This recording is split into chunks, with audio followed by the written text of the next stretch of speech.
Papa Dudut. Sumulat po ako dahil sa gusto kong maging aware ang mga tao sa sinasabi nila about sa ibang tao.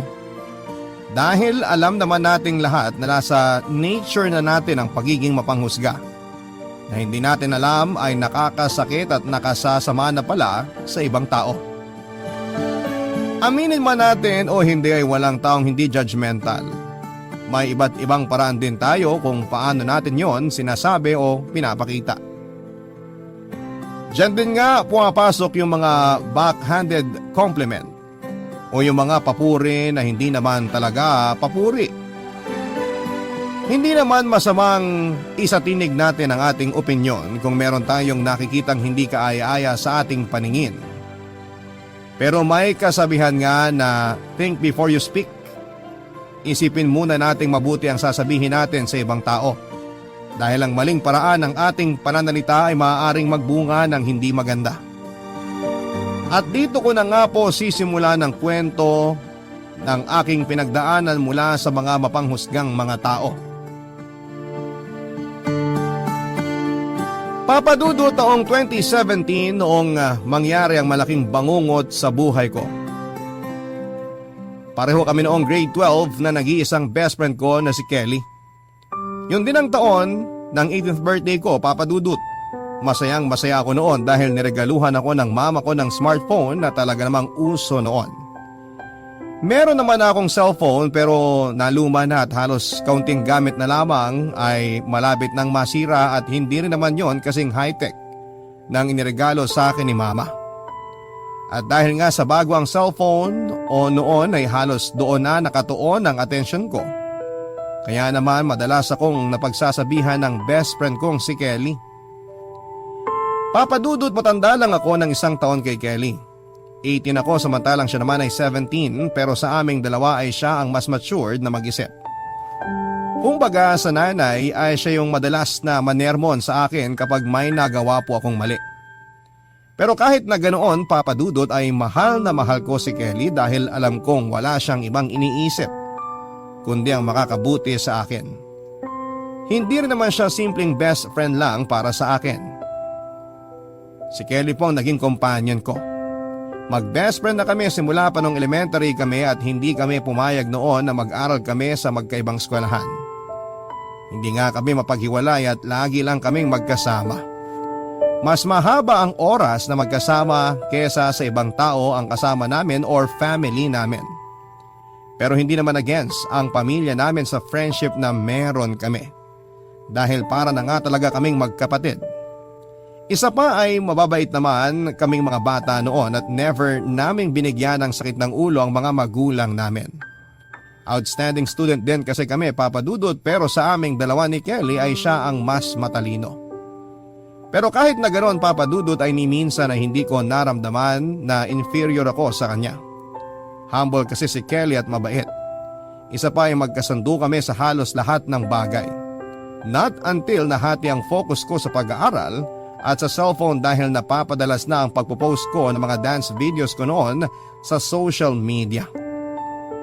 Noon pa man, Papa Dudut, ay mahilig na akong sumayaw pero sadya talagang walang hilig sa akin ang sayaw.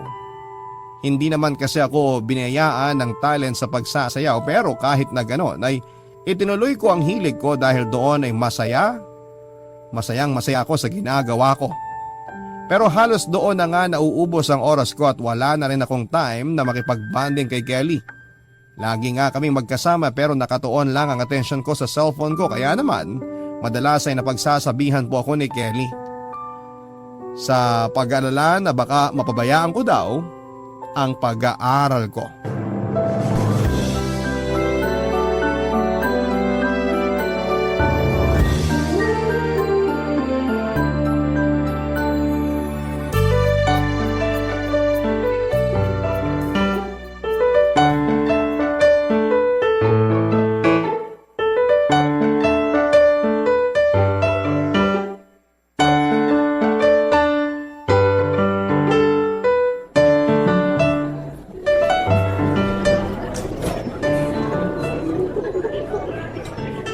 Uy, Mads, kanina ka pa nakatutok dyan sa cellphone mo. Nakikinig ka ba? Kanina pa ako dito dada ng dada, hindi ka naman sumasagot. Ha? Ano nga ulit yung sinabi mo? Ay nako, sabi na hindi ka nga nakikinig. Ano ba kasi yun? Ang sabi ko, maghanap tayo ng magandang place para makapag-review. Kaso gusto ko nga sana yung may sinaserve na coffee or tea para relaxing. Ikaw ang bahala kung saan mo gusto. Tinatanong nga kita. Baka may suggestion ka na magandang spot para makapag-review tayo. Mag-search ka na lang kaya sa internet. Tapos pag may napili ka na, sabihin mo na lang sa akin. Ay, pwede bang mamaya na muna kasi ang kaka-cellphone mo? Nag-uusap tayo pero hindi ka naman nakafocus. Wait lang kasi. Chill ka lang, okay? Ano ba kasing pinagkakaabalahan mo dyan? Kanina ka pa dyan eh. Inaayos ko lang tong bagong account ko rito sa dance app. Trending to eh. Gusto ko lang itry. Sus, kala ko naman importante na. Para saan ba kasi yan? Ito oh, social media platform. Alam mo, Mads, di naman sa tutol ako sa gusto mong gawin. Pero di ba dapat nagpo-focus ka muna sa studies mo? Focus naman ako ah. Maganda naman ang performance ko sa class. Matataas din ang grades ko. Ano pa bang focus ang kailangan kong gawin? Ang ibig kong sabihin, i-pursue mo yung gusto mo kapag nakatapos na tayo ng pag-aaral. Dapat nagre-review na tayo. Magre-review naman tayo ah. Wala naman akong sinabing hindi. Paano nga kasi lagi kang nakatutok sa cellphone mo? Napapansin ko masyado ng mahaba ang oras mo sa pagsi-cellphone kesa sa pag-aaral mo. Ayan ka na naman, Kelly eh. Sinesermonan mo na naman ako. Di kita sinesermonan, okay? Sinasabihan lang kita. Alam ko naman ang ginagawa ko. Ang sa akin lang, baka mapabayaan mong pag-aaral mo. Hindi yan. Kailan ba ako nagpabaya sa pag-aaral ko? Sige nga. Ay, O ano, di ba? Hindi ka makasagot? o siya, sige na. Basta mag-promise ka na hindi ka magpapabaya sa studies natin. Promise ko sa'yo yan. Sabay tayo nag-graduate. Papadudot matapos ang pag-uusap namin yon ni Kelly ay hinayaan na niya ako sa gusto kong gawin. Kaya naman nagkaroon na ako ng talaga namang bumaha ng views at likes ang mga videos ko. Kaya naman nagpost pa ako ng mga videos hanggang sa mayat maya na nga akong nagpo-post, lalo na kung break time namin sa klase. Or anumang oras na libre ako at walang ginagawa. Nawala na nga rin sa loob ko noon na ilang araw na lang pala ay final exam na namin para sa second grading. Pero kampante ako dahil nag-review naman ako kasama si Kelly. Pero inaamin ko, papadudot, ay wala akong ganaw na intindihan sa mga ni-review namin ni Kelly dahil nga sa sobrang focus ko sa pag-iisip sa kung ano ang bago kong ipopost. Hindi ko na lang sinabi noon kay Kelly dahil alam kong magagalit siya sa akin. Si Kelly pa naman yung tipo ng tao na kapag may mali akong nagawa ay talagang ipo-point out niya hanggang sa magtanda ako. Minsan nga ay nainis na ako pero dahil sa best friend ko siya at kilala ko siyang strict pagdating sa pag-aaral ay nakikinig na lamang ako. Halos napupuyat na rin ako sa gabi dahil imbes na matulog ako ng maaga ay nagsasayaw ako at ipopost ko sa app na dinownload ko. Aminado rin po ako, papadudot, na hindi na ako gaanong nakasasabay sa klase lalo na kapag may recitation dahil nga lutang ako at puyat. At hindi bulag si Kelly para hindi mapansin yon dahil kilala ko si Kelly bilang keen observer. Masyadong matalas ang pandama niya at paningin. Madalas din ang memorya niya kaya nga siya nabansagang living book ng mga teachers namin noon. Isang araw nga, papadudot, ay masaya kong ikinuwento sa kanya ang pagdami ng mga views at likes sa videos ko pero nasermonan na naman niya ako dahil napansin niya ang ilang pagbabago sa akin.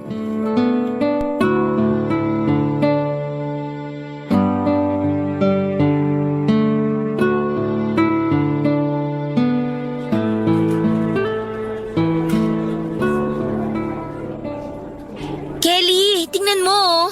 Ano na naman ba yan? Ito naman, ba't parang ang sungit mo? Tingnan mo lang to. Ang daming views saka likes ng mga videos ko sa dance app. Talaga? Congrats kung ganun. Oh, ba't parang hindi ka naman masaya para sa akin? Masaya ako, may iniisip lang ako. Ganun ba?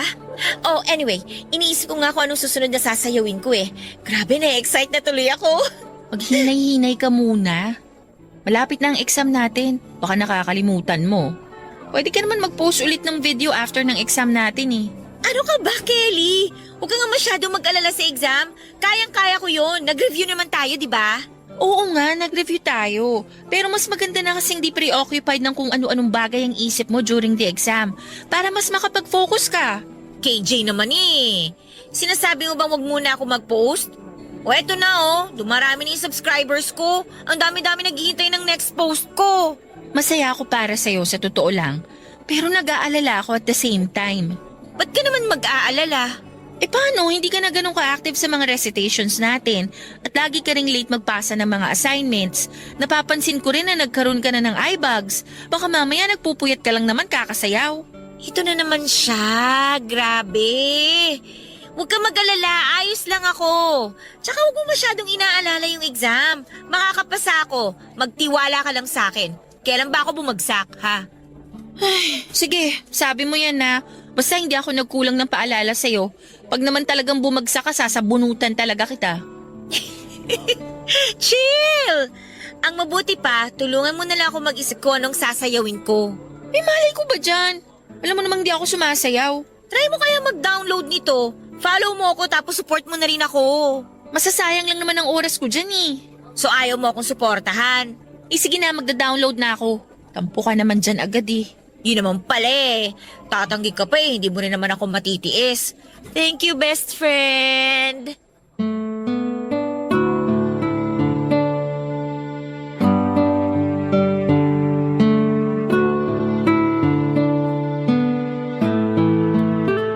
Papadudot, wala na ngang nagawa noon si Kelly kundi ang pagbigyan ako.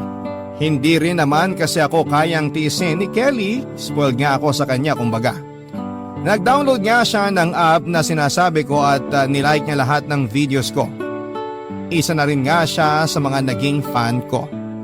Alam ko naman kasing hindi ako magaling sumayaw pero natutuwa ako dahil may mga nanonood at nagla-like pa rin ng mga videos ko.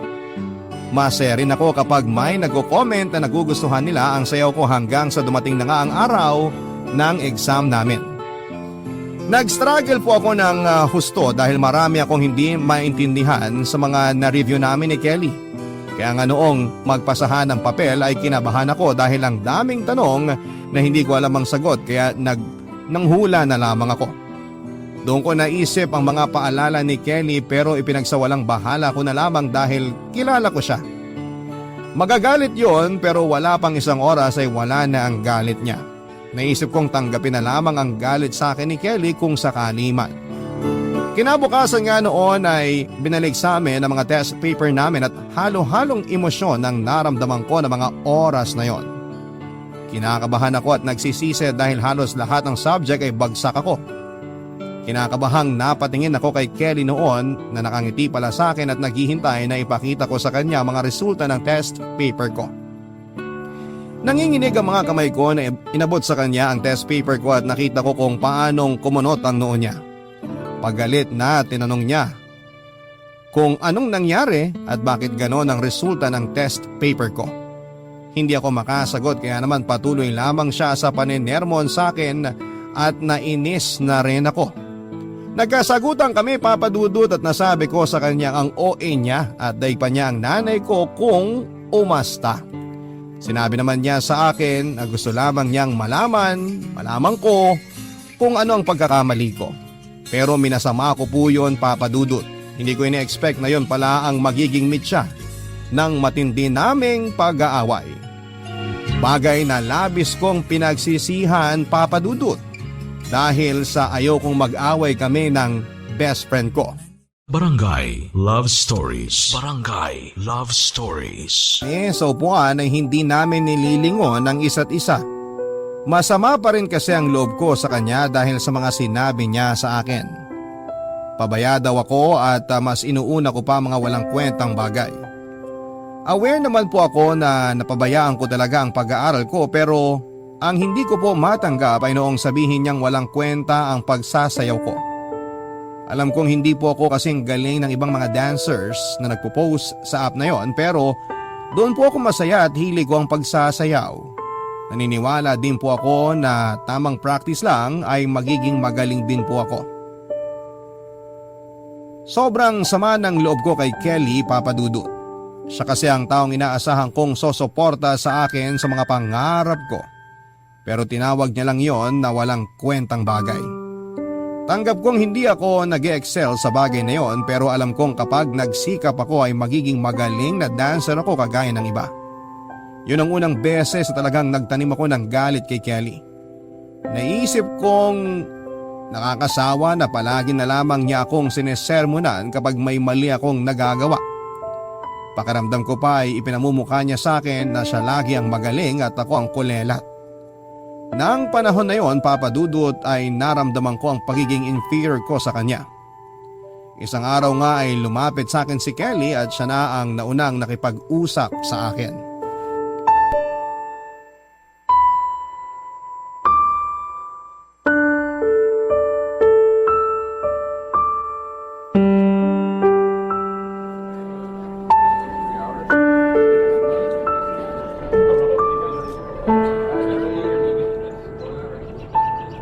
Mads, pwede ba tayong mag-usap?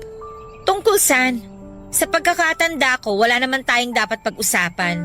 Galit ka pa rin ba sa akin dahil sa sinabi ko? Ano sa tingin mo? Matutuwa ako? Pangarap ko yun, Kelly. Tapos sasabihin mo lang na walang kwenta? I'm sorry, pero Tingin mo ba mabubura ng sorry mo yung emotional damage na nararamdaman ko?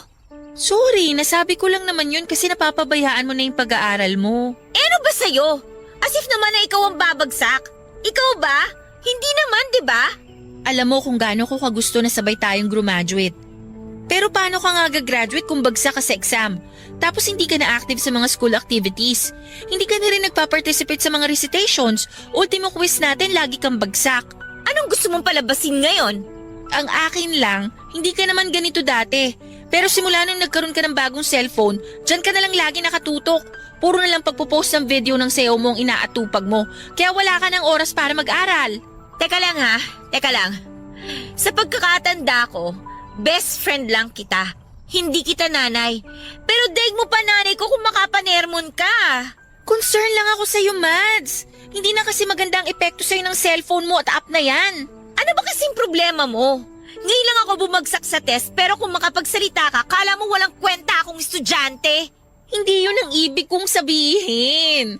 Bakit ba hindi mo maintindihan? Sinasabi ko to sa'yo para maging aware ka na hindi maganda na masyado kang nakafocus dyan sa cellphone mo at dyan sa kakasayaw mo. Pwede ka naman mag-post na mag-post kung tapos ka na sa mga dapat mong gawin at kung wala tayong pasok. Kahit maghapon ka pang magsasayaw, hindi kita pipigilan. Alam mo, masyado ka na maraming pinakikialaman, Kelly eh.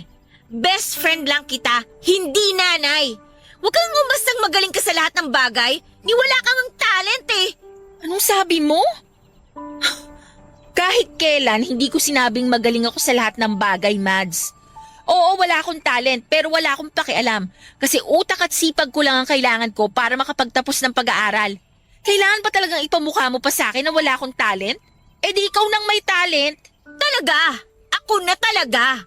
Marunong akong sumayaw, no? Marami nga akong views at likes sa mga videos ko eh. Eh ikaw? Hindi mo kailangan ikumpara ang sarili mo sa akin. Dahil unang-una sa lahat, magkaibang tao tayo. Hindi tayo magkapareho. At anong gusto mong sabihin? Na mas magaling ka sa akin pagdating sa academics? Lagi nga lang akong pumapangalawa sa'yo, di ba? Siguro, palihim mo nga akong pinagtatawanan kapag lagi kang top 1 at first place sa mga school awards. Ha? Anong sinasabi mo dyan? Kahit kailan hindi ko naisip yan. Kung top 1 man ako, yun ay dahil pinagsikapan ko yun. At ako, hindi ba ako nagsisikap? Halos magkadikit lang naman ang mga grades natin pero never ako naging top at first. Hindi mo kailangan makipagkompetensya sa akin, Mads. Hindi mo ako kalaban. Best friend mo ko. Kaya nga pinagsasabihan kita kasi nag-promise tayo sa isa't isa na mag-aaral tayong mabuti at sabay tayong gagraduate. Pero napapabayaan mo ng pag-aaral mo dahil sa kaka-cellphone at kakasayaw mo. Any chance you get, magsasayaw ka, then ipopost mo. Nakalimutan mo na yata kung ano ba talagang purpose ng pagpasok mo sa school eh. Wow ha? Sabihin mo nga sa akin, Kelly. Naiingit ka ba sa akin? What? Saan ang galing yan? Ba't mo naman naisip na naiinggit ako sa'yo? Feeling ko lang. Kasi masyado kang tutol sa pagsasayaw ko eh. So, masama pa lang maging concerned ako sa'yo? Yan ba ang natutunan mo kaka-social media mo? Whatever. Hindi ko kailangan ng concern mo. Simula ngayon, wag mo na akong pakikialaman. Kung gusto mo, sumayaw ka rin. Tapos i-post mo. Para may mapaglibangan ka naman. Hindi yung nakikialam ka sa buhay ng may buhay. Di ko alam kung paano mo nasasabi sa akin yan. Best friend mo ko at kilala mo ko. Pero masyado ka nang nabulag sa pansamantalang fame mo dahil sa app na yan. Di ka pa man talaga sumisikat, ang yabang mo na. Huwag masyadong mataas ang lipad, Mads. Baka masaktan ka kapag bumagsak ka. Hoy, bawi mo yung sinabi mo. Ba't di mo pa kasi aminin na naiinggit ka lang sa akin? Wala akong dapat kainggitan sa'yo, Mads. Unang-una sa lahat, hindi ko balak na sumikat at wala akong hilig sa public exposure. Lastly, masaya ako sa kung anong kaya kong gawin at proud ako doon. Palusot ka pa. Alam mo, mali yata na nilapitan kita ulit. Kasi masyado nang sarado yung isip mo para makinig sa mga payo ko. Oo nga, sana nga hindi ka nalang lumapit at nakipag-usap sa akin. Papadudot matapos ang pag-uusap namin yon ni Kelly ay unti-unti nang lumayo ang loob namin sa isa't isa. Ilang linggo pa ang nagdaan at patuloy pa rin kami sa hindi pagpapansinan. May mga pagkakataon na nagkakatinginan kami pero agad din kaming nag-iiwasan. Ipinagpatuloy ko naman ang pagsasayaw ko at pag-post ng videos at dumami na ang mga followers ko. Inabot na nga ako halos ng hating gabi dahil lamang sa pagsasayaw. Madalas na rin po akong pagalitan ni Mama dahil napapansin niyang lagi ako nagpupuyat at isang beses nga ay nalaman na lamang niyang bumagsak ako sa final exam sa second grading. Galit na galit si Mama at pinagsabihan ako na kung hindi ko aayusin ang pag-aaral ko ay mapipilitan siyang bawiin ang cellphone ko. Sinabi pa niyang mali yata na binigyan niya ako ng bagong cellphone pero hindi ko na lamang po pinansin ang sinabi ni Mama at nagpatuloy lamang ako sa lagi kong ginagawa.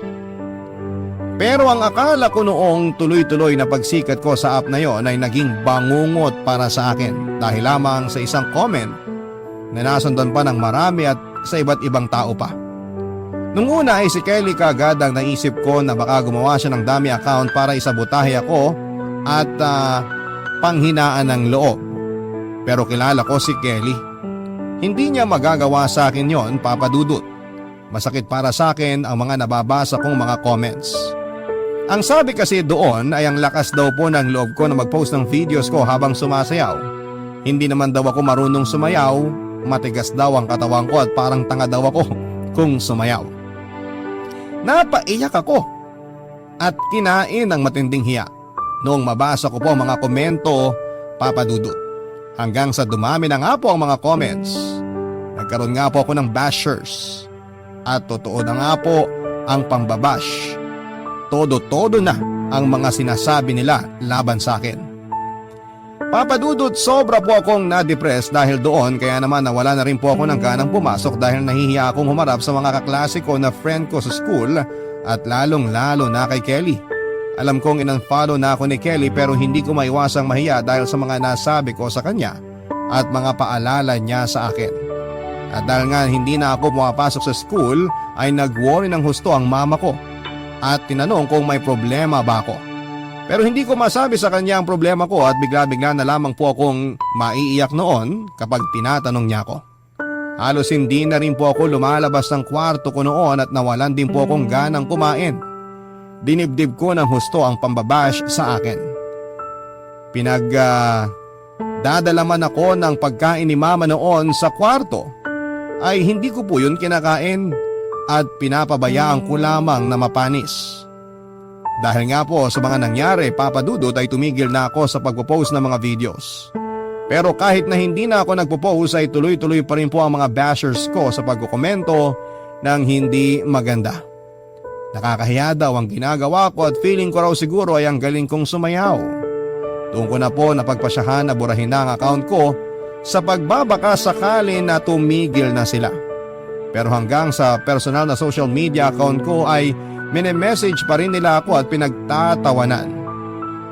Tinamaan na raw ba ako ng hiya kaya ako nag-delete ng account. Kaya pati personal account ko ay dine-activate ko na, Papa Dudut. Halos mabaliw na ako sa sobrang hiya noon. Gusto ko lang namang sumikat pero hindi sa ganong paraan. Isang araw nga ay nagpunta sa amin si Kelly at narinig ko po ang pag-uusap nila ni Mama.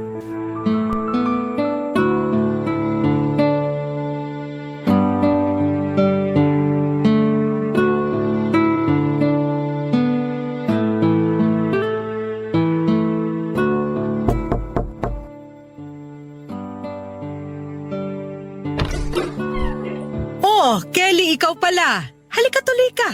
Salamat po. Maupo ka muna riyan. Ang tagal mo nang hindi nagagawi rito ha. Buti naisipan mong pumasyal. Ang totoo po niyan, tita. Nahihiya nga po akong pumunta rito. Bakit? Nag-away ba kayo ni Mads? Opo, hindi po maganda yung huli naming pag-uusap. Nag-worry na nga rin po ako kasi 1 linggo na po siyang absent. Nabanggit lang po ng teacher namin na pinagpaalam niyo si Mads na hindi muna makakapasok. Kaya nagpunta na po ako rito. Kumusta na po siya? May sakit po ba siya? Ay, hindi ko nga alam kung anong nangyayari sa batang yon. Ayaw lumabas ng kwarto, ayaw kumain. Pag tinatanong ko naman siya kung anong problema, iiyak lang siya. Hindi ko alam kung paano ko siya matutulungan kung di siya magsasabi sa akin. Nakakasiguro naman ako na hindi yun dahil lang sa nag-away kayo. Ilang beses ko na ba kayo nakitang nag-away? Hindi ko na mabilang pero nagkakabati rin naman kayo. Natural lang naman sa magkaibigan ng mag-away paminsan-minsan. Sorry po, hindi ko naman po gustong makipagtalo kay Mads. Gusto ko lang po siyang pagsabihan kasi napapabayaan na po niya yung pag-aaral niya. Kaso minasama po niya. Ngayon lang po kami nag-away ng ganito katindi. Ako na ang humihingi ng dispensa sa naging ugali ni Mads. Alam kong concerned ka sa kanya kaya naiintindihan kita. Siguro may pagkukulang din ako kasi hindi ko siya nabantayan. Hindi ko siya natutukan. O bueno, gusto mo ba siya makausap? Baka galit pa po siya sa akin eh. Hindi po siya nagre-reply sa mga text at chat ko. Tinatawagan ko naman po siya pero laging busy. Naka-block po yata yung number ko sa kanya eh. Actually, nasa akin ang phone niya. Hindi ko lang alam ang password kaya hindi ko mabuksan. Ayaw niya rin namang buksan. Nagtaka nga ako kasi bigla niyang binigay sa akin ng cellphone niya eh. Kulang na nga lang idikit niya sa katawan niya yung phone niya. May nabanggit po ba siya sa inyo about sa dance app? Dance app?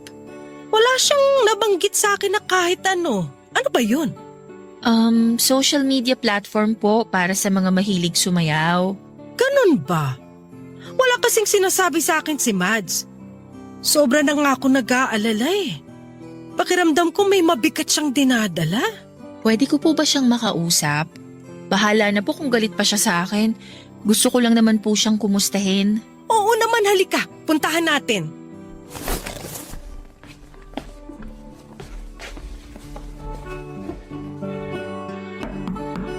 Anak, nandito si Kelly. Gusto ka raw makausap. Tulog po yata siya, tita. Hindi. Kakahatid ko lang ng pagkain niya kanina bago ka dumating. Nakadungaw nga siya sa bintana nung iwan ko siya eh. Ang mabuti pa pumasok ka na. Sige po, tita. Salamat.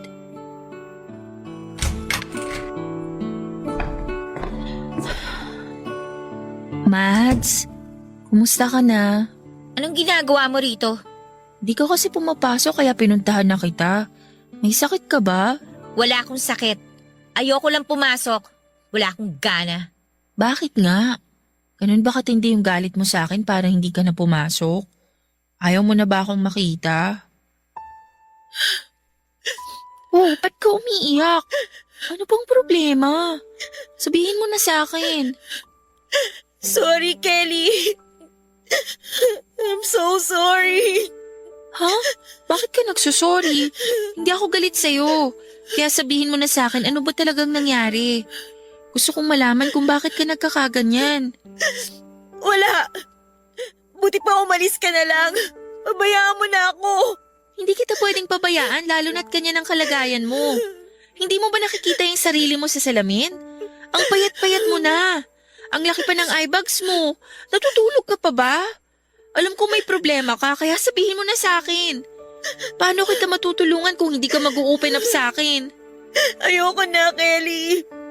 Wala na ako mukhang ihaharap sa mga nakakakilala sa akin. Bakit nga? Sabihin mo na sa akin. Best friend mo ko, diba? Umalis ka na lang, Kelly. Huwag mo na akong pakialaman. Hindi ako aalis dito hanggat hindi ko nalalaman kung bakit ka nagkakaganyan. Ba't ba ang kulit mo? Ayoko nga magsalita eh. Umalis ka na lang. Huwag ka nang babalik dito. Kalimutan mo na mag-best friend tayo. Mads naman eh. Ano sabi? Alas! Papadudot, narinig ko pa noon na humingi ng sorry si mama kay Kelly bago ito umalis dahil sa inasal ko. Matinding hiya kasi ang naramdaman ko habang kausap ko si Kelly. Ramdam ko yung sincerity niya at concern niya sa akin, pero totoo nga ang sinabi niya na nabulag ako sa panandaliang kasikatan kaya minamasama ko ang pag-aalala niya sa akin. Naging mayabang ako kaya iyon ang naging karma ko, ang magkaroon ng mga bashers. Minasama ko lahat ng mga payo at paalala sa akin ni Kelly kaya naman ganon ang nangyari sa akin. Sobrang nahihiya ako sa lahat ng masasamang salitang nasabi ko sa kanya. Ang gusto ko lang naman ay mapabuti ako. At yun din ang gusto niyang mangyari sa akin, ang hindi maligaw ng landas. Pero bumitaw ako sa kanya at nagpatangay sa maling agos dahil lamang sa kagustuhan kong maging isang sikat. Bigla nga ay nag-flashback sa akin noon ang lahat ng mga pambabash ng mga taong nakapanood ng mga videos ko, papadudot, at tila naging boses yon sa pandinig ko.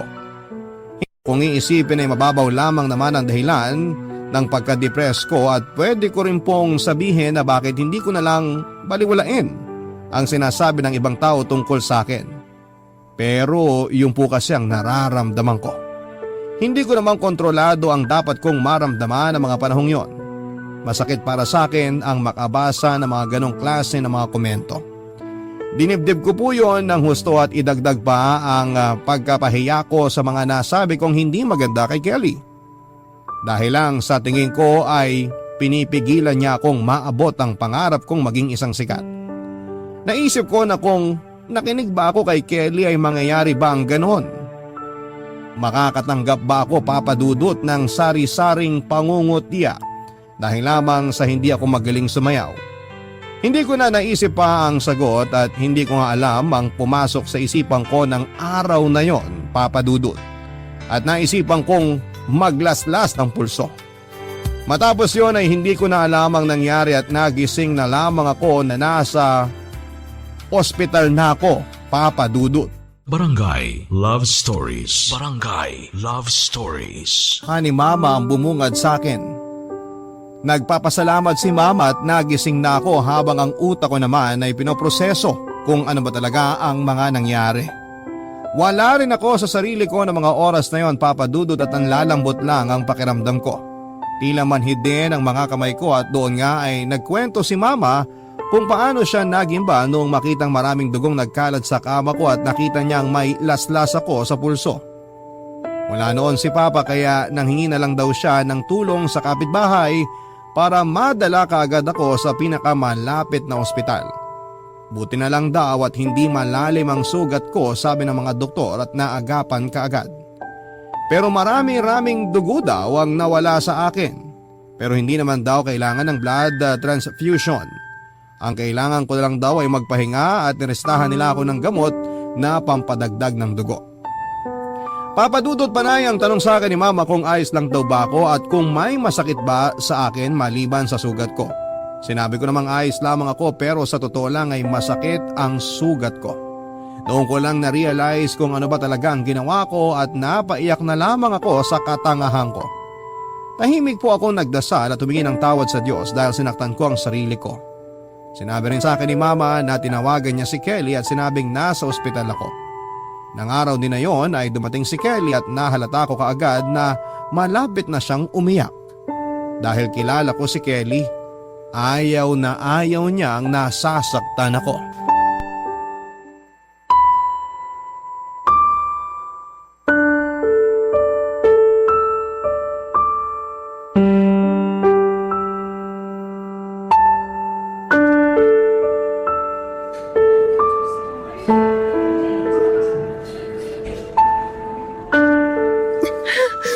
Mads? Maiiwan ko na muna kayo, Kelly. Ikaw na munang bahala kay Mads. Mag-usap kayo. Opo, tita. Mads, labas muna ako sandali, ha?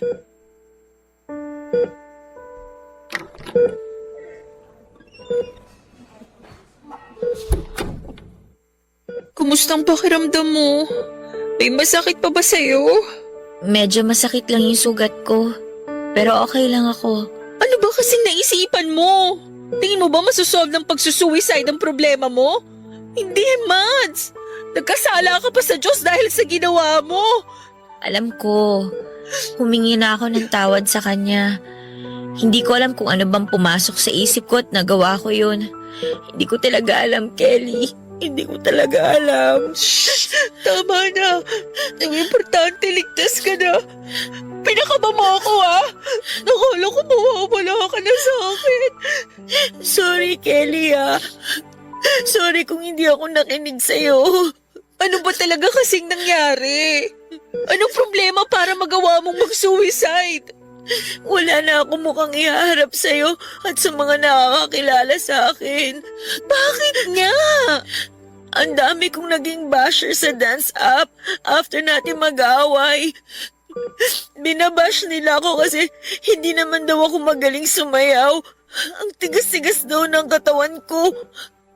Masyado din daw makapal yung mukha ko para mag-post ng video. Buti nga raw hindi pa ako namamatay sa kahihiyan. I'm sorry, Kelly. Kasi naisip kong ikaw yun at nagpanggap ka lang na ibang tao. Sorry. Ha? Yes, nag-aaway tayo. Pero never kong magagawa sa'yo yun. Kilala mo ako, Mads. At saka bakit hindi mo sinabi sa akin agad na binabash ka na pala? Eh di sana natulungan kita. Sana nasolusyonan agad natin at hindi mo na kailangan pang umabot sa ganito. Hindi ko masabi sa'yo kasi nahihiya ako sa'yo eh.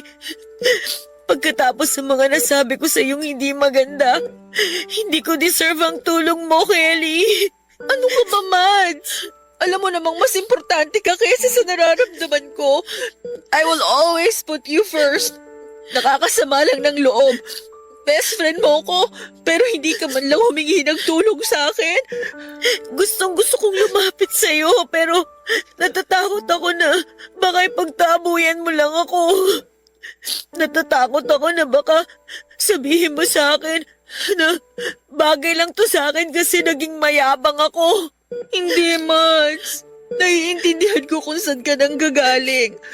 Pakiramdam ko lang wala akong kwentang kaibigan kasi hindi kita nagabayan at napigilang tumawid sa maling daan. Inabayaan kitang masira. Wala kang kasalanan, Kelly. Ako lang talaga tong matigas ang ulo. Sobra-sobra na mga paalala mo sa akin pero hindi ako nakinig. Ipinilit ko yung gusto ko at hindi ko ginawa yung tama. Hindi ka nagkulang sa akin. Ako yung nagkulang sa friendship natin. Muntik ka nang mawala sa akin dahil sa pagiging selfish ko. Hayaan mo na. Wala na sa akin yun. Wala namang may gusto sa nangyari. Ang importante lang, ayos ka na. Please lang, huwag mo nang uulitin yung ginawa mo. Maswerte ka at ligtas ka ngayon.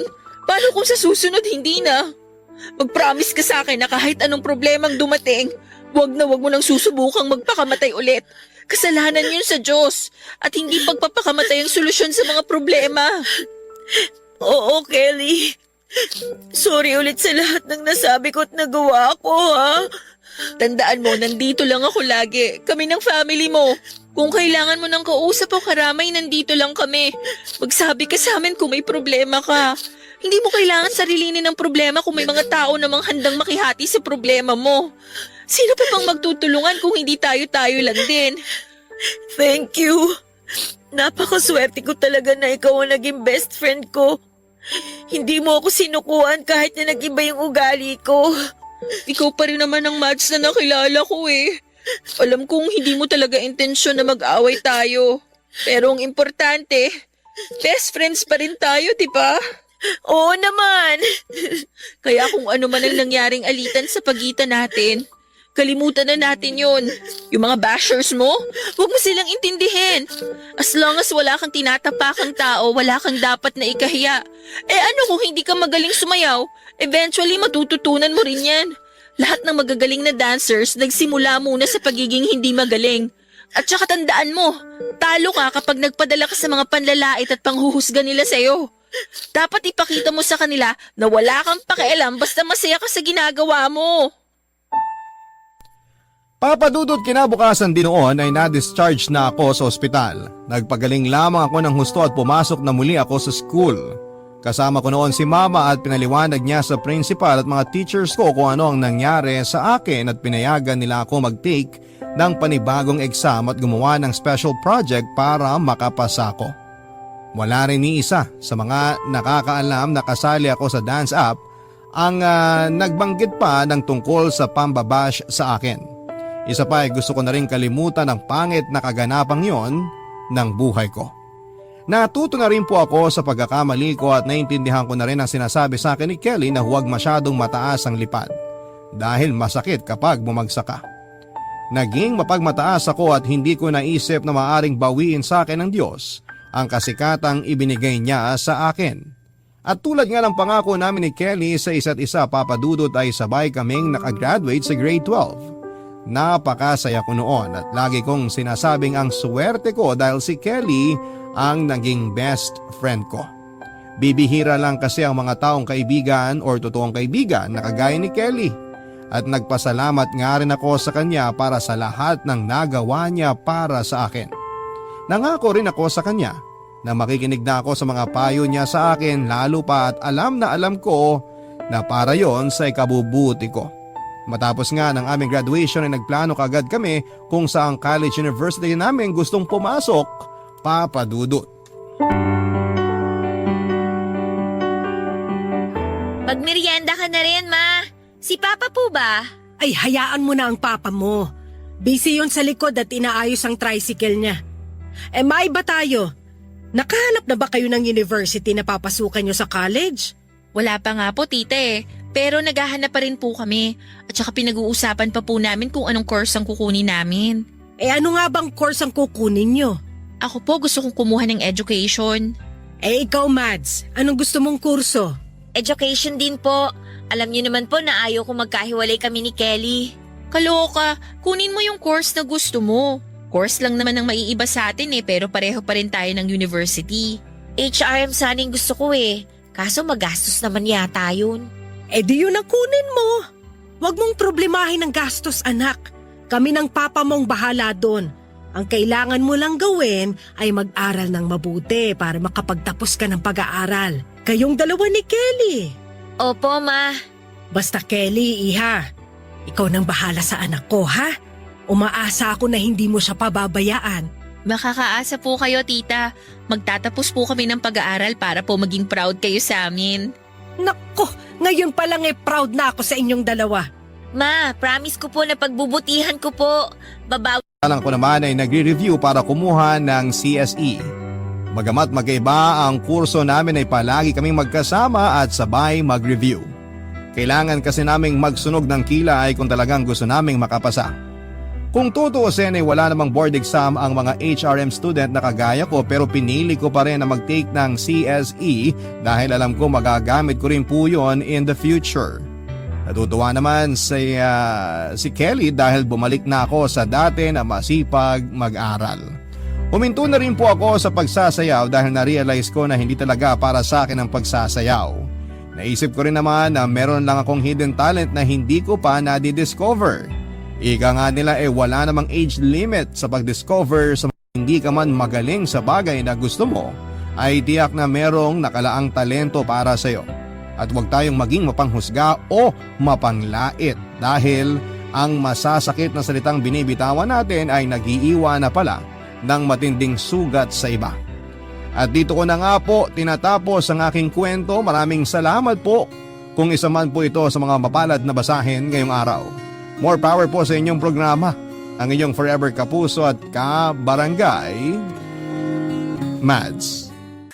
Ang buhay ay maiwaga, laging may lungkot at saya. Sa Papa Dudut Stories, laging may karamay ka. Mga problemang kaibigan, dito ay pakikinggan ka.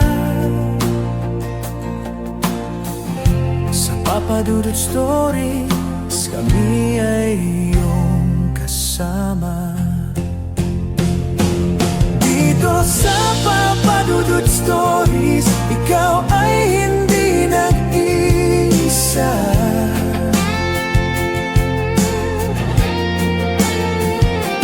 Dito sa Papadudod Stories, may nagmamahal sa'yo.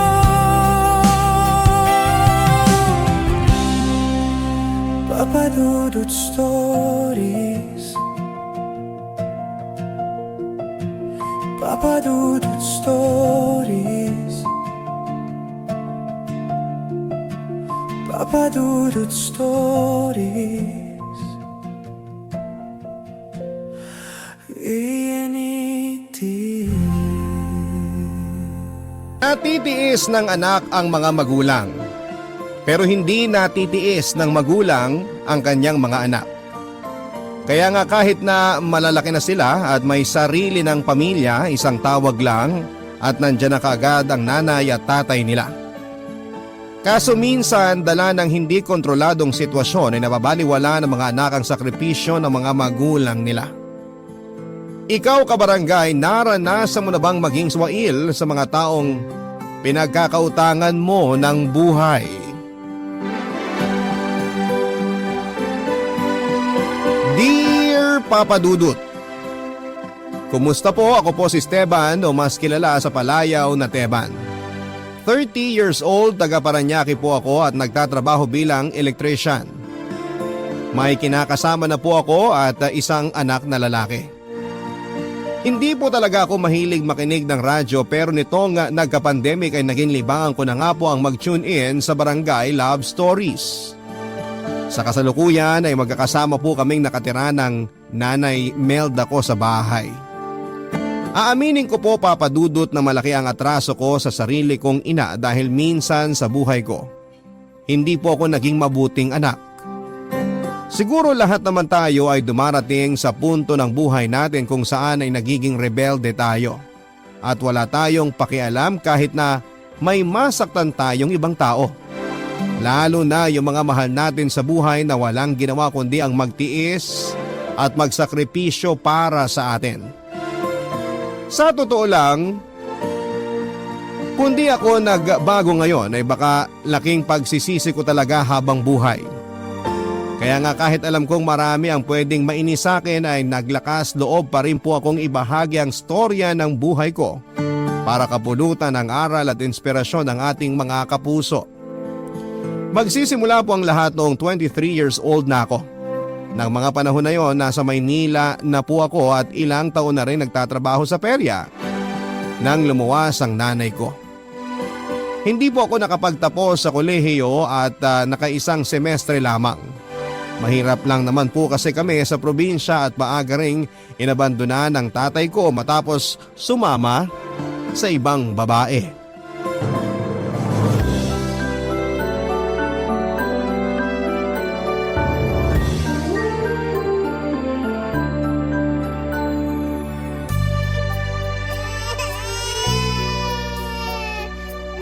Naku, ang apo ko na to talaga oh. Walang ginawa kundi umiyak. Tahan na apo, nandito na si Lola. Hoy Teban, ano pa bang tinutunganga mo riyan, anak? Wala ka bang trabaho? Wala, Nay. O bakit naman? Binida mo pa nga kagabi na magiging abala ka ngayong araw eh. Akala ko rin po ganun ang mangyayari. Kaso nandun na ako sa perya kanina nang kausapin ako ni Mang Lito. Tapos pinauwi niya ako. Kesyo matumal daw ang kita at kailangan may mga trabador na magpahinga para bawas gastos. Kamalas-malasan, napasama pa ako dun. Tono, sus naman. Pero matagal ka na rin sa perya na yun, di ba? Akala ko pa naman nakuha mo na ang loob ng amo mo. Akala ko rin pero hindi pala. Mas marami pa rin siyang paborito na di hamak na mas maaasahan daw kesa sa akin. Abay, ano naman ang ibig sabihin nun? Masipag ka naman, di ba? Kulang na lang gugulin mo ang 24 oras dun sa peryahan. Tapos sasabihan ka pa ng ganyan? Ang kapal ha? Ganun po siguro talaga kapag dayo ka lang. Kahit kasi ilang taon na ako nagtatrabaho dun, hindi pa rin nagbabago yung tingin at turing nila sa akin.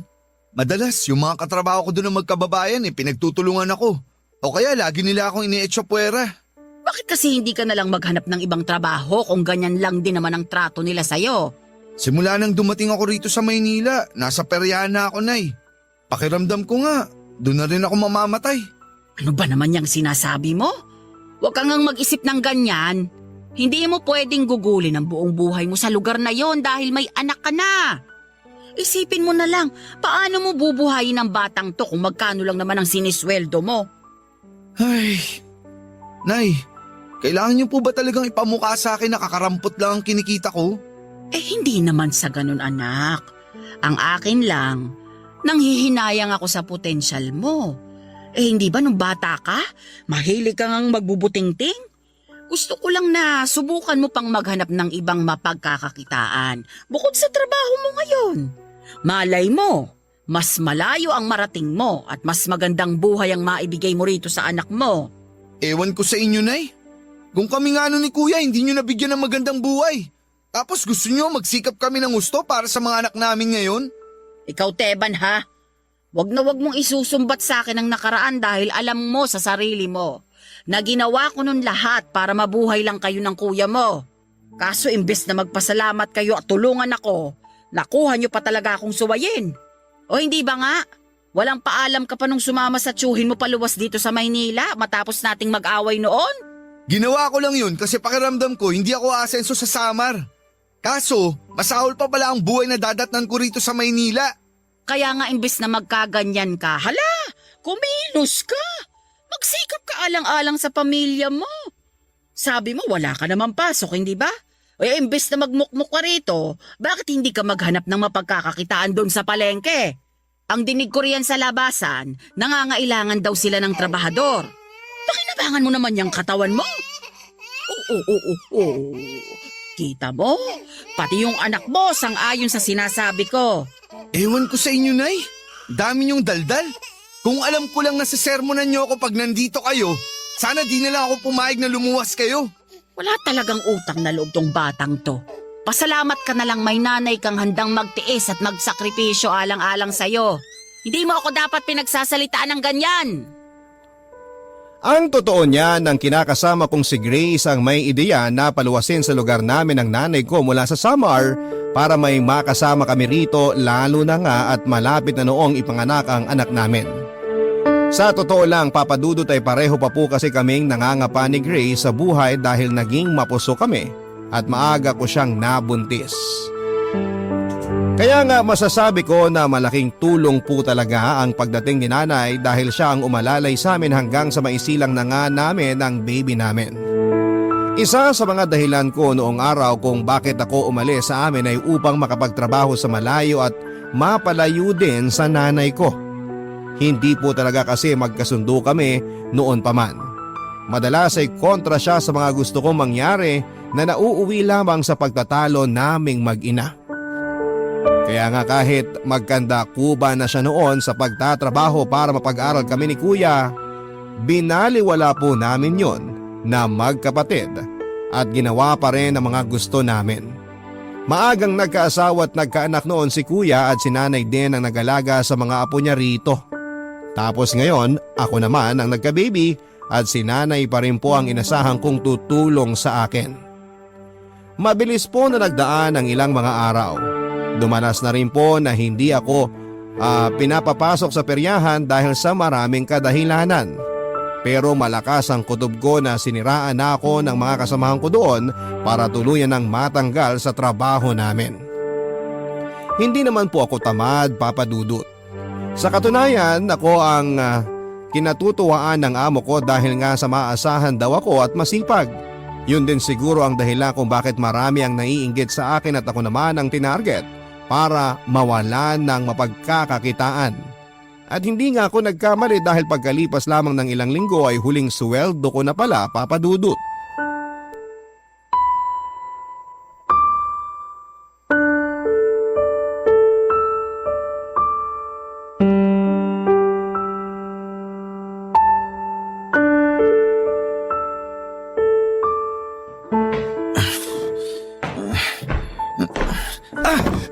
Aray!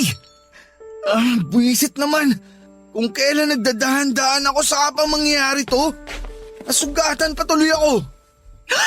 Teban? Ikaw ba yan? Teka nga, bakit kasi nakapatay ang ilaw? Nay naman, bakit nyo binuksan ang ilaw? Nasilaw tuloy ako. Kaya ka nakakabasag ng pinggan dahil may ilaw naman, hindi mo binubuksan. Saka sandali, bakit ngayon ka lang umuwi? Nung oras na Teban na, madaling araw na. Nay, hinaan nyo lang po ang boses nyo. Dahil baka magising ang mag-ina ko. Sige, kayo magpapatayan sa anak namin kapag umiyak yun. Ang bihira. Ako naman talagang nagpapatahan dun sa batang yon dahil sa akin lang yun komportable. Pero teka nga kasi, maupo ka na at nagdudugo yung paa mo. Ayos lang po ako. Hindi naman malalim yung sugat. Tingnan nyo, tumigil na yung pagdudugo. Kailangan pa rin gamutin yan dahil baka ma-impeksyon. Ay,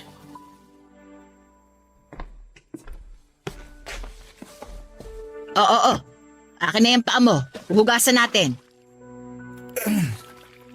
ay. Salamat, Nay. Laki-laki mo na, Teban. Pero parang bata ka pa rin umasta. Ano na lang ang gagawin mo kung wala ako? Nay, hugasan nyo na lang po yung paa ko. Huwag na kayong maraming sinasabi. Napakabastos talaga niyang bibig mo kahit kailan. Aray naman, Nay. Pasalamat ka nga't hindi bibig mong pinalo ko. O siya, ayan. Malinis na yung paa mo. Lalagyan na lang natin ng gamot para hindi ma-impeksyon. Nay, ako na po ang maglalagay. Huwag na kayong mag-abala. Pwede na kayong bumalik sa pagtulog. Nawala na kasing antok ko. Kaya hayaan mo na lang ako. Hindi, wag na nga po sabi. Ako na lang maglalagay mamaya. Kahit talaga kailan, ang hirap niyong kausap. Nag-alala lang naman ako para sa'yo. Natural yun sa isang ina. Hindi niyo na po kailangang mag-alala sa akin dahil malaki na ako. Ano ba kasing dahilan bakit ngayon ka lang umuwi? Saka sa itsura mo, mukhang nakainom ka anak ka. May problema ka ba? Ay, wala po, Nay. Nagkayayaan lang kami ng mga tropa ko. Pwede ba, Teban? Huwag ka nang magmaang-maangan dyan. Kilala kita. Kaya kung ako sa'yo, magsabi ka na lang dahil lalo lang kitang hindi titigilan. Kahit talaga kailan, napakakulit niyo. Ang totoo niyan, Nay. Nawalan na po ako ng trabaho. Ano ka mo? Teka, ibig bang sabihin tinanggal ka ng amo mo sa perya? Ba't naman ganun? Bakit biglaan?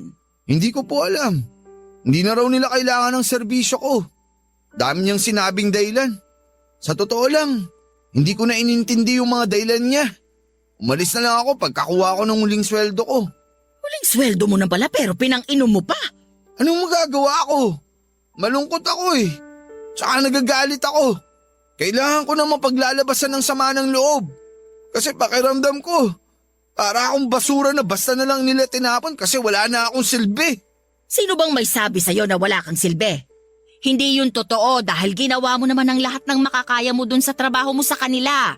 Sila tong mga walang kwenta dahil hindi nila yun nakita at hinayaan nila na sulsulan sila ng iba. Gusto mo kausapin ko yung amo mo? Hindi ako papayag na tratuhin ka nila ng ganyan. Nay, huwag niyo na pong gawin yun. Mamaya lalo pa nila akong pagtawanan. Sipin pa nila sumbongero ako sa nanay.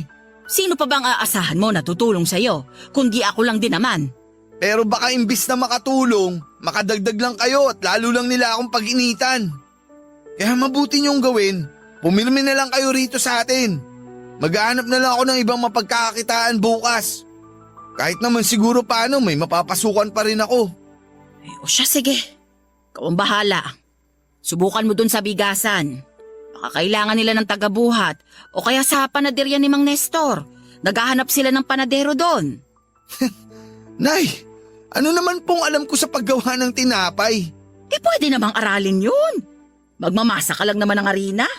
Pwede mo yung matutunan basta porsigido ka lang. Sa kabalita ko, mataas ng kaunti ang pasweldo ni Mang Nestor sa mga trabahador niya eh. Hindi ka nalugi. May libreng tinapay ka pa. Hindi mo natin po problemahin ng pandesal tuwing umaga. Naisip niyo pa talaga yun, Nay? Ibang klase talaga kayo. Abay, syempre. Nanay ako. Lahat gagawin ko para sa mga anak ko. Kaya dapat ganun ka rin. Kung kailangan mong magtiis at magsakripisyo, gawin mo para sa anak ninyo ni Grace. At dahil nga sa sulsol ni nanay ay nag-apply nga ako sa panaderya ni Mang Nestor at kahit wala akong karanasan sa pagiging panadero, kinusender ako pa rin yun, Papa Dudut, at nangako ako sa kanya na bibilisan kong matuto mula sa iba pa niyang mga tauhan. Hindi nga nagtagal ay nagsimula na ang bagong trabaho ko. Kahit po mahirap, Papa Dudut, ay wala talaga akong kaideya-ideya, ay pinilit kong inaral ang lahat para matuto. Masaya naman ako sa ginagawa ko noon dahil natuto ako ng ibang mga gawain. Buong akala ko kasi habang buhay na lamang ako magtatrabaho sa may peryahan. Nagtuloy-tuloy pa ang pagkatrabaho ko sa bakery ni Mang Nestor hanggang sa ma-regular na nga ako doon, Papa Dudut. Pero sa kabila ng lahat ay hindi pa rin po naging sapat sa amin ang kinikita ko. Lalo lamang akong kahit na nagtatrabaho ako. Sakto lang sa pagkain namin at pambayad sa upa ang sinasahod ko. At may pagkakataon pa na sumasala kami sa pagkain at pambili ng gatas ng anak namin ni Grace, kaya naman nagkakanda-utang ako. Kaya nga imbis na magpursige ay nawalan pa ako ng ganang magpatuloy sa buhay. At biglang gusto ko na lamang na huminto, Papa Dudut. Tapos sinabayan pa ng pagkakasakit ng anak namin na ikinaospital niya, dahilan para mabaon talaga kami sa utang, Papa Dudut. Mga kwento ng pag-ibig, kwento ng buhay, at kwento ng pag-asa. Nasa Spotify na! Barangay Love Stories. Pakinggan kahit kailan, kahit saan. Barangay Love Stories sa Spotify. Kinig na, kabarangay! Papa Dudut, aminado ko na kahit may trabaho ako ay nahihirapan pa rin po akong makaipon. Nagtatabi naman ako kaso hindi talaga sapat sa pangangailangan namin ang kinikita ko, lalo na kapag may hindi inaasahang mga gastos. Nang mapansin po yun ni nanay ay nagkusa na siyang bumalik sa pagiging manikurista para kahit papaano ay makadagdag sa panggastos namin sa araw-araw sa mga kikitain niya. Bali nag-home service lamang po siya kasi priority pa rin niya noon ang pag-aalaga niya sa anak namin ni Grace. Hindi pa rin po kasi niya mapagkatiwalaan ang kinakasama ko pagdating sa anak namin kahit na ito po ang nanay. Sa bagay, ultimo ako na tatay, aminado po ako na wala pa rin akong tiwala sa kakayahan ko para asikasuhin at alagaan ang anak ko. Mabuti na lang talaga kasama namin si nanay ng mga panahon na yon. Matapos pong maospital ng anak namin ay si nanay din po nag-asikaso pagdating namin sa bahay. Tinutulungan naman siya ni Grace para kahit paano ay gumaan ang mga gawain. Dahil nga sa nangyari, kinakailangan ko pong magdoble kayod sa pagtatrabaho para masustentuhan ang pangangailangan ng pamilya ko. Lalo na ng anak ko. Kaya lang may mga pagkakataon na naisa sa alang-alang ko ang mga priority ko dahil sa isang bagay. Isa na nga po doon ay yung napapabarkada ako at naging issue kina Nanay at Grace ang madalas kong pakikisama sa kanila tuwing may inuman.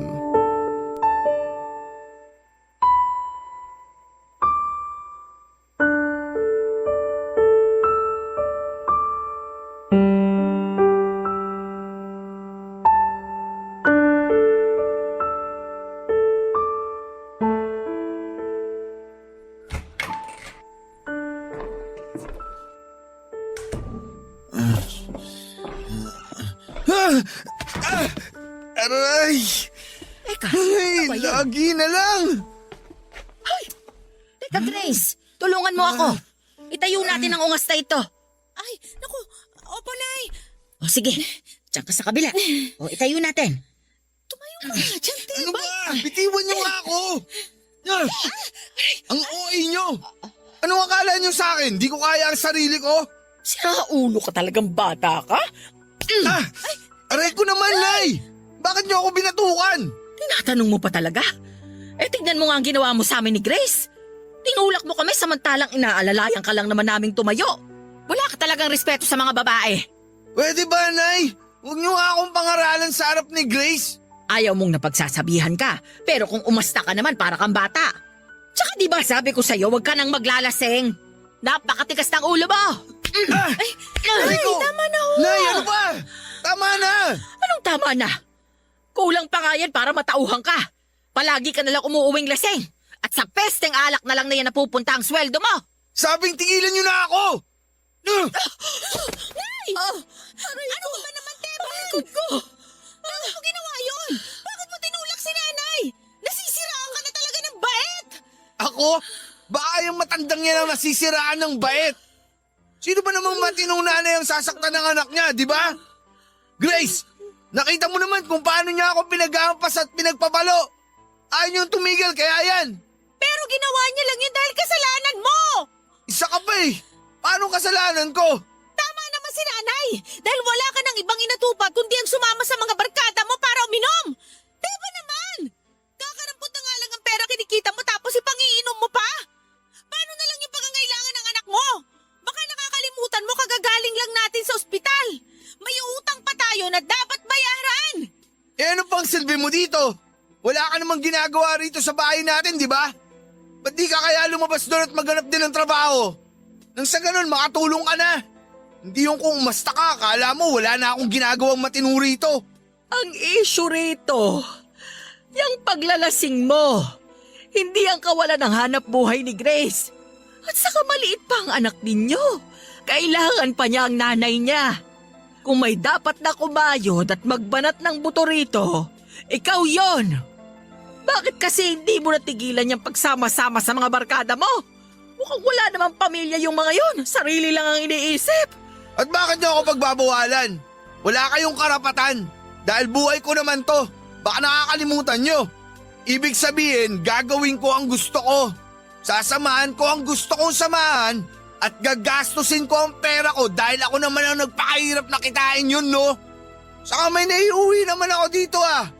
Kaya nga itong dalawa na walang ginawa rito sa bahay kundi tumunga nga maghapon. Ano? Hayop ka! Bawiin mo yung sinabi mo! Kung magpalit kaya tayo ng ginagawa, ikaw ang mag-alaga sa anak mong buwisit ka! Puro ka sabi na wala kaming ginagawa samantalang hindi naman ganun kadaling tumao rito? Akala mo ba madaling mag-alaga ng sanggol at sumideline ng trabaho? Ikaw nga napakasarap ng buhay mo! Bahay panaderya ka lang! Pag uwi mo rito may nakahain ng pagkain! Nagsisisi na talaga ako na pinatuloy ko pa kayo rito sa bahay namin. Sana pala hinayaan ko na lang kayo dun sa probinsya para hindi nyo ako namamaanduan. Mabuti pa, umalis na lang kayo sa bahay namin. Hindi naman kayo dapat nandito eh. Umalis na lang kayo. Bitawan mo nga ako! Doon kayo sa labas. Si nanay, Diyos ka na ba? Ano ba nangyayari sa'yo? Huwag kang makialam dito, Grace. Doon ka sa anak natin. Patahanin mo siya, naririndi na ako. Ito mo talaga ituring ang nanay mo? Napakawalang hiya mong bata ka! Ako talaga, Nay. Naaaburido na ako sa bibig nyo eh. Kung hindi lang din naman kayo titigil ka sa sermon, mabuti pa sa labas na lang kayo ng bahay matulog. Aray! Diyan kayo! Dapat! Papasukin mo ako! Napakawalang hiya mo! Diyan kayo sa labas! Total, sanay naman kayo magtiis sa hirap, ba't di nyo tiising matulog dyan sa labas? At pag-isipan nyo mabuti kung gaano kayo nakakarindi sa tenga! Buisit! Papa Dudut, pinagbantahan ko po si Grace na huwag pagbubuksan ng pinto si nanay kahit na ano ang mangyari. Hindi ko na lamang namalayan kung ilang oras siyang nanatili sa labas bago ako nakatulog dahil sa kalasingan. Tapos ay saka na siya pinapasok ni Grace sa loob ng bahay. Kinabukasan ay umasta pa ako na parang walang nangyari, Papa Dudut. Sa katunayan, ako pa itong galit at mainit ang ulo kinabukasan. Hindi po ako iniimik ni nanay pero wala po akong pakialam. Sa isip ko ng panahon na yon, ako ang nasa katuwiran. Doon po nanumbalik yung pagkainis ko sa nanay ko simula pagkabata namin. Para kasi sa amin ni Kuya, hindi niya ginawa ang lahat noong araw para sana hindi miserable ang buhay namin sa ngayon. Oo, pinag-aral nga niya kami pero palagi rin niya kami noong sinusumbatan. Naisip ko tuloy na ayaw niya siguro kaming maging anak kaya napipilitan lamang siya sa mga ginagawa niya. Hanggang sa naging away-bati na lang din po ang sistema ng relasyon naming mag-ina, Papa Dudut. Sa katunayan ay hindi po yun ang una tuling beses na nagkainitan kami at nagpang-abot ni nanay, Papa Dudut. At bukod sa pagpapatulog ko sa kanya sa labas ay marami pa po akong hindi magagandang bagay na ginawa sa kanya dahil lang sa kagustuhan ko. Kagustuhan ko na siya na mismo ang umalis sa bahay namin. Alam kong marami ang magagalit sa akin at magsasabi na wala akong utang na loob. Tanggap ko naman na deserve ko ang masasakit na salita ng ating mga kabarangay dahil sa pagiging suwail kong anak.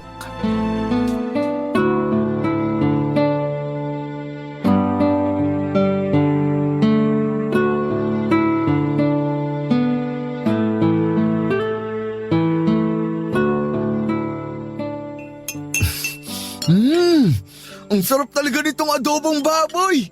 Grabe! Ngayon na lang ulit ako nakakain nito. Teban, mahal. Maghinay-hinay ka naman, baka mabulunan ka. Hindi ka ba nakikinig? Ngayon na lang ulit ako nakakain nito. Pati ba naman kung paano ako kumain, pagbabawalan mo pa? Hay, hindi naman kita pinagbabawalan. Saka wag mo ngang laging minamasama ang sinasabi ko. Bakit kasi di ka na lang kumain dyan?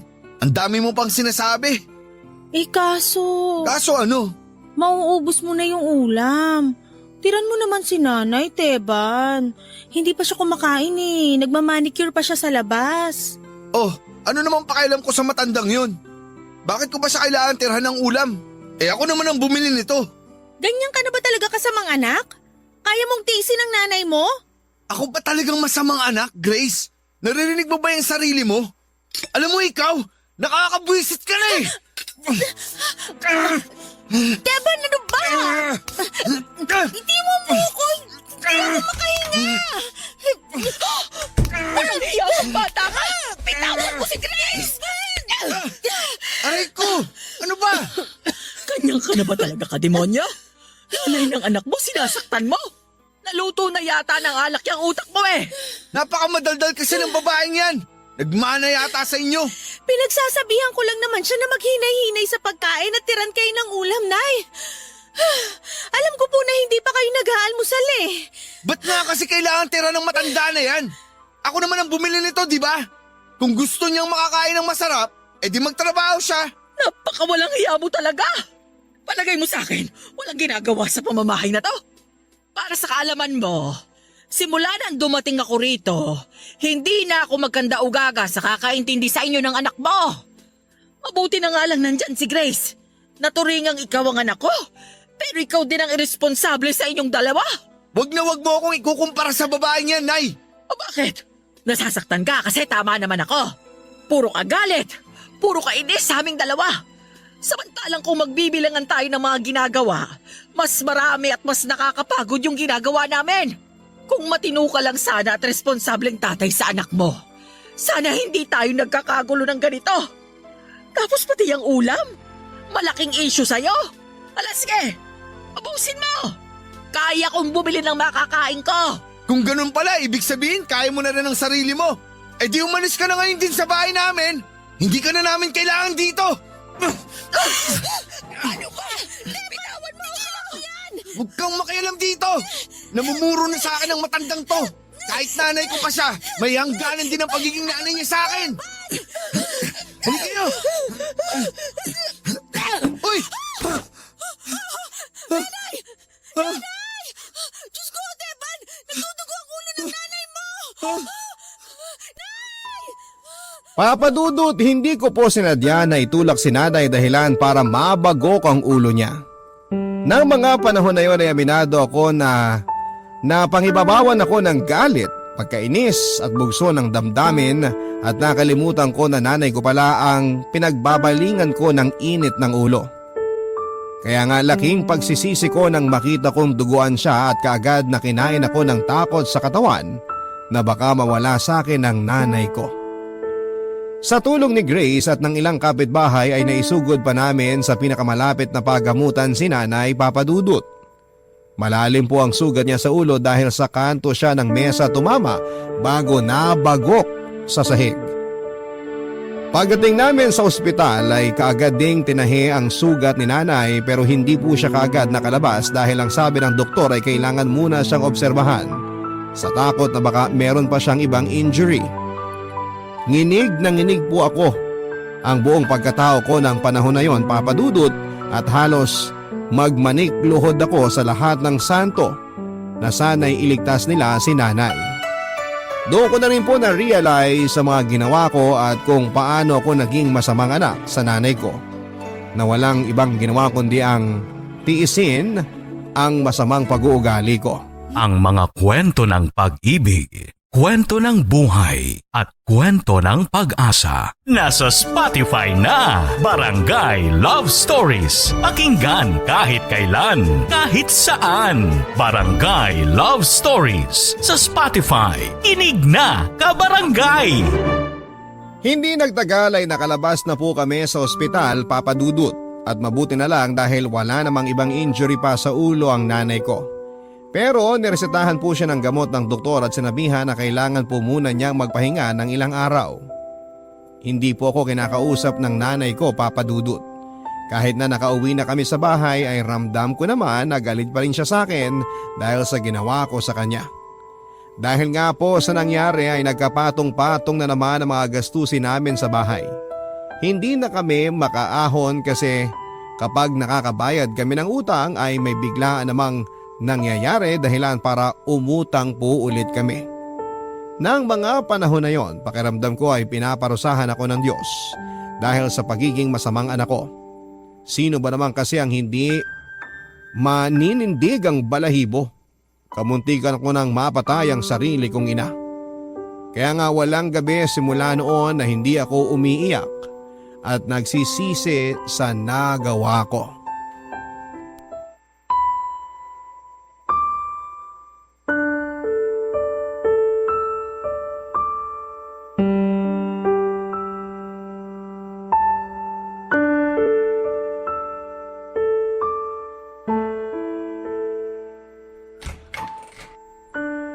Teban? Oh, Grace. Gabi na. Ba't lumabas ka pa ng bahay? Hindi kasi ako makatulog tapos wala ka pa sa pwesto mo sa higaan natin. Akala ko nag-CR ka lang pero hindi ka na bumalik. Nag-alala ako kaya bumangon na lang ako para hanapin ka. Tulog na tulog naman ang anak natin kaya iniwan ko muna. Mabuti naman at mahimbing ang tulog niya. Ba't ka ba kasi nandito? May ginagawa ka ba? Wala naman. Hindi lang ako makatulog kaya naisip ko na lumabas na lang muna para magpahangin. Alam ko kahit hindi mo sabihin. Malungkot ka pa rin at sinisisi mo pa rin ang sarili mo dahil sa nangyari kay nanay. Ako naman kasi talaga ang may kasalanan Takot na takot ako noon, Grace. Pareho dun sa takot ng ma-hospital yung anak natin. Akala ko kaya ko nang tiisin ang nanay ko pero hindi pa rin pala. At hanggang ngayon, hindi ko pa rin magawang patawarin ang sarili ko dahil sa nangyari. Ay, hindi nga tama ang ginawa mong yun. At kahit na saang anggulo tingnan, kasalanan sa mata ng Diyos na bastusin at hindi respetuhin ang magulang natin. Pero alam ko rin naman na hindi mo yun sinasadya. Nabigla ka lang at may pinagdadaanan ka noong mga panahon na yun. Pero kahit na, hindi ko pa rin dapat hinayaan ang sarili ko na magpadala sa galit. Pati ikaw, Grace. Nasaktan ko. Hindi ka man lang ba nagagalit sa akin? Aaminin ko. Nagalit ako sa'yo kasi parang hindi na kita kilala. Pero ewan ko ba, Teban? Dahil mas nanaig pa rin ang pagmamahal ko sa'yo lalo nung nakita ko kung paano ka natakot para sa kaligtasan ng nanay mo. Ay. Kaya lang, magiging tapat ako sa'yo. May mga pagkakataon pa rin na di ko mapigilang matakot kasi baka anumang sandali masaktan mo uli kami. Patawarin mo ako, Grace. Hindi ko sinasadya ang lahat. Alam ko naging masama ako sa inyo ni nanay. Pero maniwala ka. Mahal na mahal ko kayo. Alam ko naman yun. Nakikita ko naman ang pagsisikap mo at pagiging matiisin alang-alang sa pamilya natin. Hindi ka perpekto. Lahat naman tayo hindi perpekto, di ba? Pero nasa atin pa rin ang desisyon para maitama ang mga maling nagawa natin. Kung talagang nagsisisi ka na, patunayan mo yun, Teban. Naiintindihan ko, Grace. At pinapangako ko. Gagawin ko ang lahat para makabawi sa inyo. Iiwasan ko na yung mga bisyo ko at mas magsisipag pa ako sa trabaho. Tsaka hindi na rin ako magiging reklamador. Palagi ko na rin uunahin ang kapakanan nyo ng anak natin At higit sa lahat, igagalang ko na kay ni nanay at hindi ko na siya sasaktan. Aasahan namin yan Kasi importante ka rin sa amin ni nanay. Alam mo yan. Maraming salamat, Grace. Palagay mo ba, mapapatawad pa ako ni nanay? Kasi hanggang ngayon, hindi pa rin niya ako kinakausap Natatakot ako na baka isumpanan niya ako at itakwil bilang anak niya. At bakit ko naman gagawin yon? Ano bang palagay mo sa akin? Walang konsensyang magulang. Nay! Nanay! Patawarin niyo po ako, Nay! Hindi ko po sinasadya ang lahat. Tingnan mo tong batang to. Tahan, anak. Hindi naman galit sa'yo ang nanay. Nagtatampo lang. Pero madali namang mawala yon. Saka naniniwala naman ako na kung may pagpipilian ka lang, hindi mo gagawin ang bagay na yon. Pero nakaraan na yon. Pwede ka namang bumawi at pwede mo namang itama ang mga pagkakamali mo. Ang importante, natututo tayo sa mga kasalanan natin. Yan nga rin po ang sinabi ko sa kanya, Nay. Palagi naman tayong may pagkakataon para bumawi at mas maging mabuting bersyon ng ating sarili. Naniniwala ako na magagawa mo yon, Teban. Para sa anak mo at para sa sarili mo. Papa Dudut, walang paglagyan ang saya na nararamdaman ko ng panahon na yon dahil nga sabay akong pinatawad ng dalawang babaeng mahalaga sa buhay ko. Kahit naman sinong nagkasala na pinagkalooban ng pagkakataon na makabawi at maituwid ang lahat ng nagawa niyang pagkakamali ay magpapasalamat ng walang hanggan. Kaya nga pagkatapos ng gabing yon ay sinimulan ko ng tuparin ang mga salitang pinangako ko sa pamilya ko. Nagsikap po ako, Papa Dudut, at mas dinagdagan pa ang pagtitiis sa buhay. Oo, hindi man kaagad dumating yung tamang panahon para matupad ang mga pangarap natin, pero hindi po ibig sabihin na huli na ang lahat. Kailangan lang nating maging handa at bukas ang puso sa mga opportunity. Hindi nagtagal ay nagkaroon po ng programa ang barangay namin tungkol sa libreng pag-aaral ng iba't ibang skilled courses. At isa po ako sa naging interesado na kumuha ng short-term course na may kinalaman sa electrical installation and maintenance. Nagtrabaho pa rin naman po ako ng panahon na yon habang nag-aaral.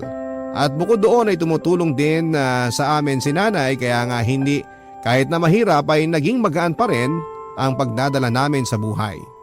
Pagkalipas po ng ilang buwan ay natapos ko na rin po ang kursong kinuha ko at mas maraming pintuan ng mga oportunidad na nagbukas para sa akin. Doon na po ako nag-resign sa panaderya ni Mang Nestor at nagtrabaho naman bilang isang electrician.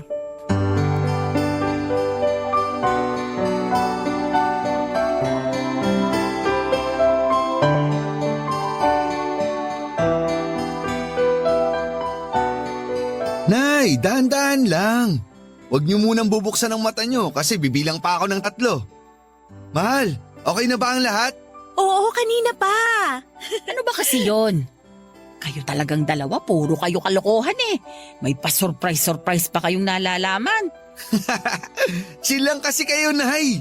Basta sigurado matutuwa po kayo sa inanda namin ni Grace. Oo nga po, Nay. Ano, Nay? Handa na ba kayo? Alisin ko na po ang kamay ko. 1, 2, 3. Buksan niyo na po ang mata niyo. Surprise! Wow! Ang ganda naman ng cake at may palobo pa. Sandali. Pangalan ko to Akin itong cake? Siyempre, para talaga sa inyo yan, Nay. Kasi hindi natin na-celebrate yung birthday niyo nung nakaraang araw. May pasok kasi ako noon at nagpunta naman kayo kay na Tito. Kaya sabi ko kay Grace, ngayon na lang natin gawin para may time pa kami makapaghanda. Nagustuhan niyo po ba? Happy birthday po, Nanay! Happy birthday po, Nay. Happy birthday din po sabi ng apo nyo. Kaawaan kayo ng Diyos. Anak, Maraming salamat ha. Sa totoo lang, first time kong magkaroon ng cake at lobo sa birthday ko eh. Pero baka naman napagastos pa kayo ha? Wag po kayong mag-alala. Dahil hindi naman mahal ang nagastos namin dito. Saka nung nakaraang buwan pa po talaga pinag-iipunan ni Teba ng sorpresa niya sa inyo, Nay. Uy, di mo na dapat sinabi pa yun. Totoo ba yun anak? Opo, Nay. Gusto ko po kasing bumawi sa mga nakaraang birthday nyo na wala man lang akong ginawa. Pasensya na kayo, Nay. Kung sarili ko lang ang mahalaga sa akin ng mga panahon na yon. Kinalimutan ko kayo. Binaliwala ko ang lahat ng pagtitiis nyo sa amin ni Kuya. Ngayon na magulang na rin ako, marami po akong bagay na na-realize. At ayoko rin dumating yung panahon na mamana ng anak ko ang pagiging swail ko. Kaya nga ngayon pa lang, kusa ko na pong pinuputol ang sungay ko. Naniniwala naman ako na magagawa mong magbago tungo sa ikabubuti mo anak. Tingnan mo, ang layo na ng narating mo. Sabi ko naman kasi sa iyo, may potensyal ka. Ikaw lang tong walang bilib sa sarili mo nun eh. Aminado po talaga ako na may hina ang loob ko. Pero kung wala siguro kayo sa tabi ko, baka hindi rin ako maglalakas loob na umakbang papalayo sa mga bagay na kinasanayan ko na. Oo nga pala, salamat din Grace. Dahil binigyan mo ako ng isa pang pagkakataon para magpakatatay sa anak natin. Oo, marami pa akong dapat matutunan. Pero alam ko, palagi kang nasa tabi ko para samahan ako. Mahal na mahal kita. Kayo ng anak natin. Mahal na mahal ka rin namin, Teban. Tandaan mo palagi na nandito lang kami nila nanay para suportahan ka sa lahat ng mga bagay na gusto mo dahil pamilya tayo. Hindi lang para sa sarili ko, kundi para sa ating lahat. Salamat kasi patuloy niyo akong binibigyan ng dahilan at inspirasyon para magpatuloy at maging matiisin. O siya, baka magkaiyakan pa tayo rito. Pwede bang simulan na nating kumain? Kasi nasasabik na talaga akong tikman yung cake na binili mo anak. Saka tignan mo yung apo ko, mukhang gusto na rin tumikim. Oo naman po, pwede na tayong kumain. Pero sandali, kukunan ko muna kayo ng picture para may souvenir tayo. O Nay, post muna kayo dyan sa cake nyo. Nako, mga kabataan talaga. Kakain na lang, magpipicture pa.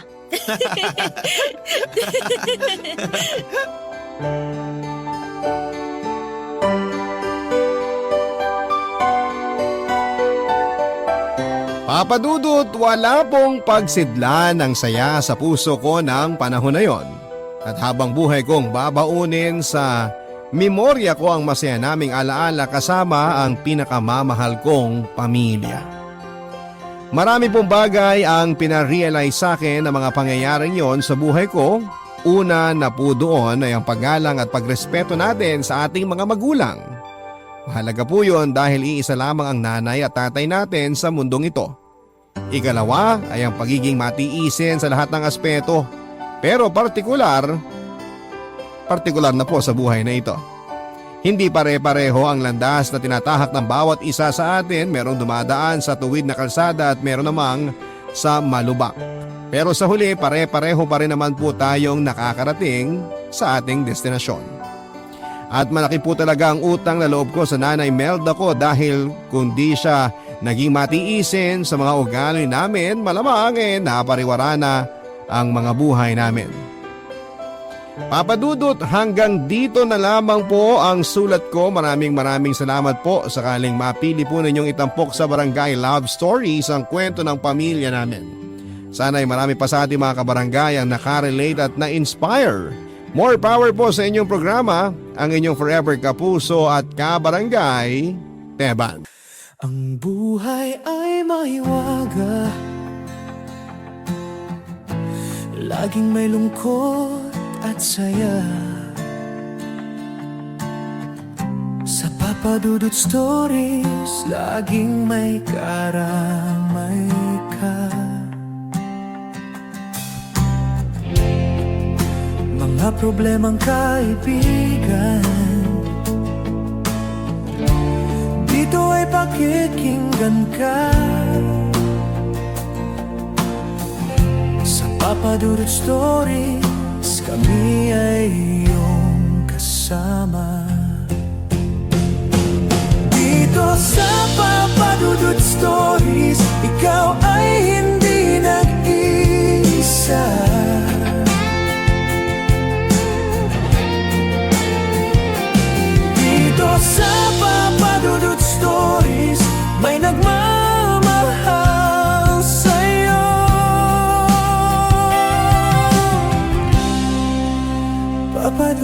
Stories.